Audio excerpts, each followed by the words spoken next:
Une des informations de la nuit, ce sont donc ces scènes de panique sur les routes de Californie, plus précisément dans la région d'Oroville, où le plus grand barrage des États-Unis menace de s'effondrer avec le risque d'une gigantesque inondation. Xavier Yvon, vous êtes notre correspondant aux USA.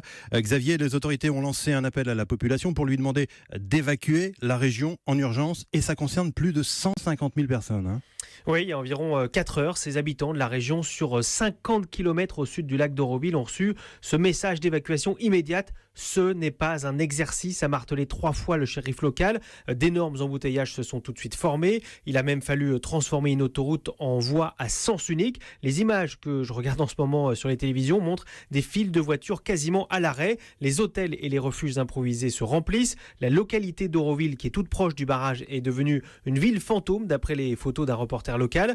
Ce qui a précipité lors d'évacuation, c'est un trou détecté hier soir au niveau du déversoir de secours. Ce déversoir est utilisé depuis samedi pour tenter de faire baisser le niveau du lac d'Oroville. Ça fait une semaine que les eaux montent dangereusement à cause des pluies diluviennes de ces derniers jours. Alors ce n'est pas le barrage lui-même au de 230 mètres qui menace de s'effondrer, mais c'est ce fameux déversoir. S'il cédait, les inondations pourraient être monumentales. Les autorités vont tenter de boucher le trou en lançant des rochers et des sacs de sable depuis des hélicoptères. Elles viennent de donner les toutes dernières informations qui sont plutôt rassurantes. La pression de l'eau a un peu diminué, mais les ordres d'évacuation sont maintenus. Xavier Yvon, correspondant d'Europe 1 aux États-Unis.